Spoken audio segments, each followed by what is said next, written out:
Hello साथीहरु नमस्ते and welcome back to my channel warning. आज चाहिँ के भिडियो छ भने यो चाहिँ माछा, यो चाहिँ बजारबाट ल्याउनु भएको माछा।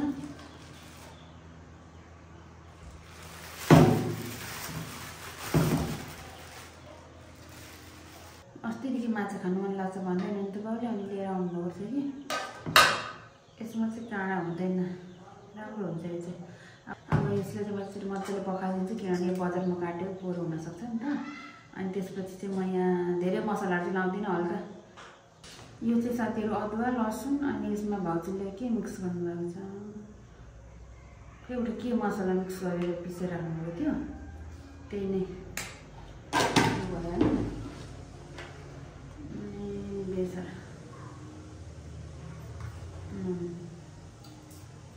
यति नै सोया सस,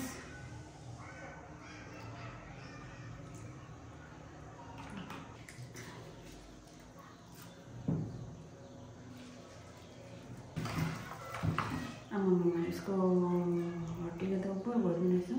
यस्तो कस्तो मासु हुन्छ, मासुमा चाहिँ यहाँ चाहिँ हुँदैन है काँडा। अब यसलाई 30-40 मिनट्स पछि चाहिँ रोस्ट। फेरि नयाँ सिलिन्डर खोल्नुपर्छ अनि के लानु गइहाल्नु पर्यो। ल जो है जोड्नुमा डर लाग्यो। ल साथीहरु मैले चाहिँ माछा म्यारिनेट गरिसकेँ।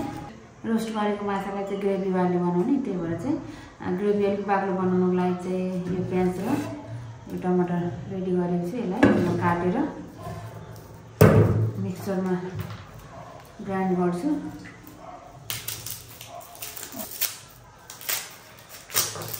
कुन माछा रहेछ साँच्चै?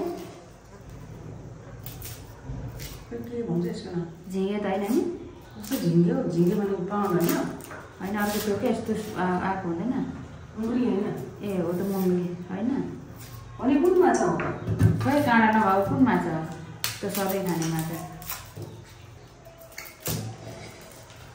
मजा छ माछा त।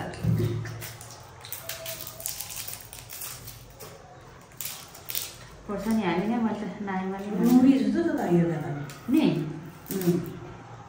होइन तर काँडा छैन नि त्यसको। यो प्याजलाई ग्राइन्ड गरेर अनि टमाटर पनि ग्राइन्ड गरेर लाउनुपर्छ कि ग्रेभी चाहिँ बाक्लो हुन्छ क्या, बाक्लो हुन्छ।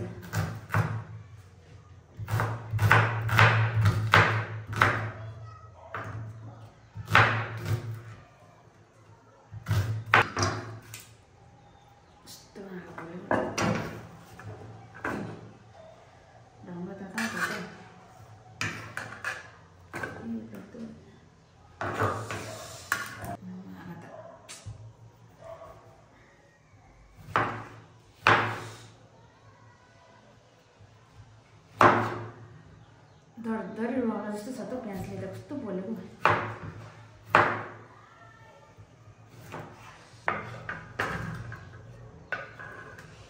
यति भइहाल्यो। अब अरू मसला त रेडी छ, यसलाई म ग्राइन्ड गरिदिन्छु।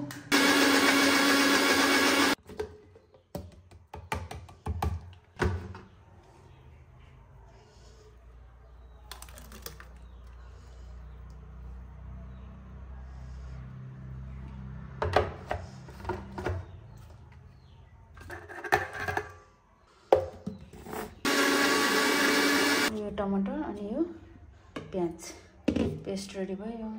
ल यहाँ चाहिँ अब माछा रोस्टको लागि तेल तातिँदैछ। यहाँ माछा छ, अनि नानीमा यहाँ हुनुहुन्छ। के खानुभएको? माछा पकाउनु भन्नु। माछा रेडी छ भन्नु? कहाँ? ए भिडियोमा तिमी भनिदेऊ त अब त यहाँनिर। अनि यहाँबाट आउने, यहाँबाट। ल मेरो चाहिँ के भन्नु रहेछ त्यो भन त। उता हेरेर भन न।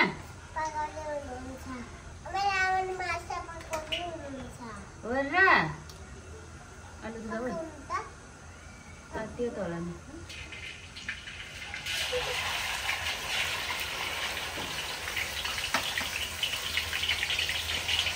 त्यहीँ बस्नु हो, यता नआउनु।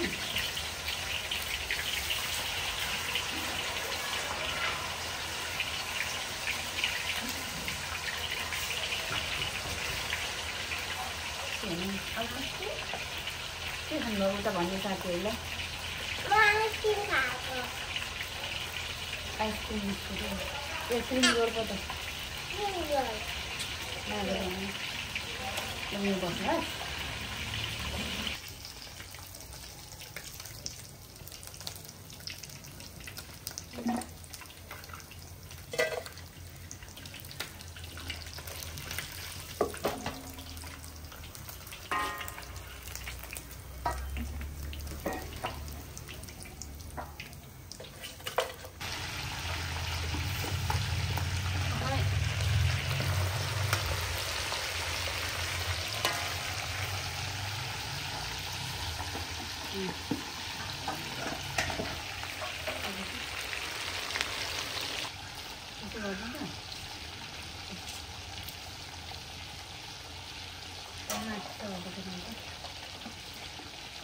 यो रेस्ट में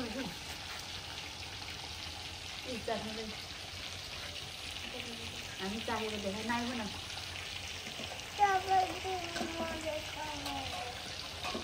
आउ नाइ अब चप्पलले चाहिँ उता नि यता छोरी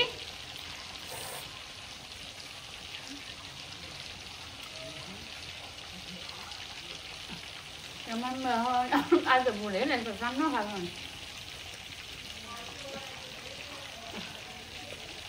सिंगन यसलाई साह्रो पार्ने छु नाकमा घाउ छ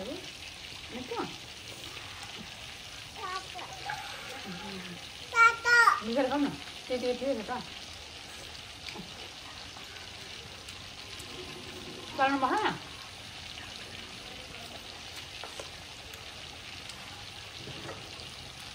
यसमा चाहिँ माछा हुन्छ के अरे मसिनो काँडा हुँदैन कि यो साइड साइडको हड्डी मात्रै हुन्छ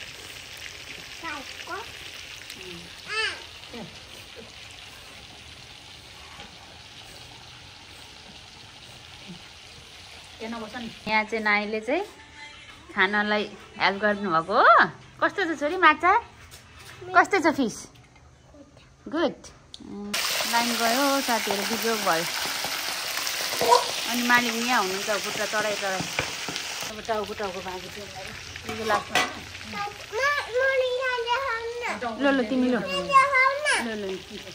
हेड हो यसले के भन्छ के हो यसको हेड हो नाइ त यो के हो नाइ यो के हो खै भन न छिटो के हो त भन्नु आउँदैन नाइलाई यसलाई आउँदैन चिची माछा काट्नेले कसरी काटेर भन्नु नि ल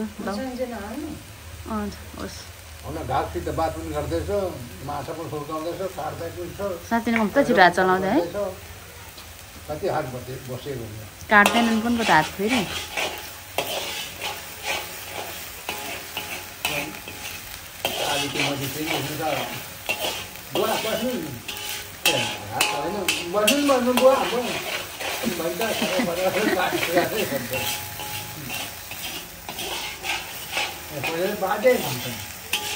टाउको खानु नि एउटा यो को खान्छ र तपाईँ खाने भए खानु त्यो तरकारी मिठो हुँदैन त्यति खानु सबै त अनि बाउले त टाउको त एक थाल पो सक्नु धेरै नखाने नाइ खाँदैन झोल नगर्न त्यत्तिकै त्यो काँडा खाँदैन यहाँ बोटोको पनि राख्दैन खाँदैन अहिले अगाएर आएछ त लगाइदिनु ल अब उम्ल्यो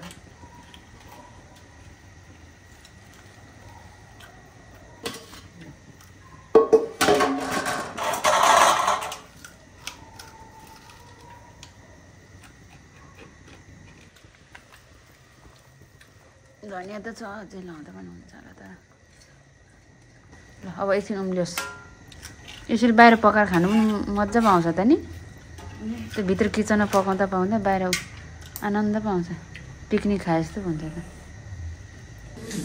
ल साथीहरू फिस करी रेडी भइसक्यो नि ग्रेभीवाला अनि यहाँ खाना छ ढौकी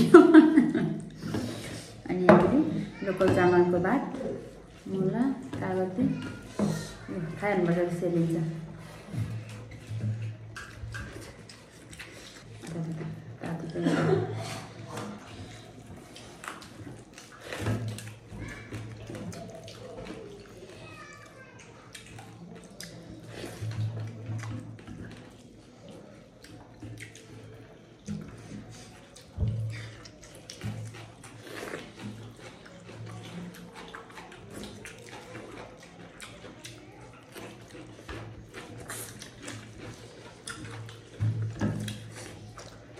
त्यो काँडाहरू ठुल्ठुलो चाहिँ निकालेर खाइहाल्छु गरेर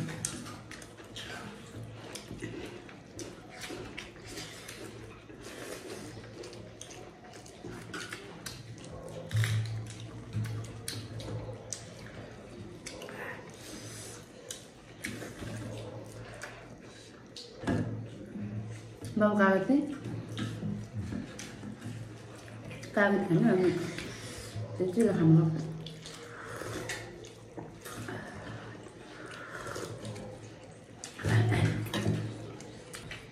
यो अलिक छिप्पेको भएर ल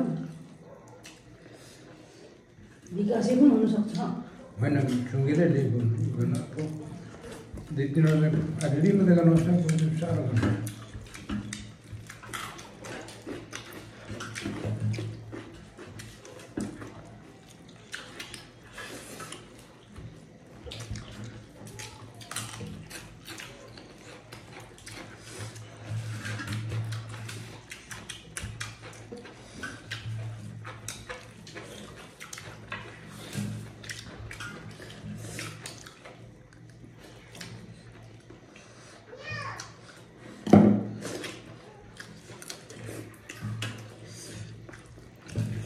अर्थ नहीं बोलता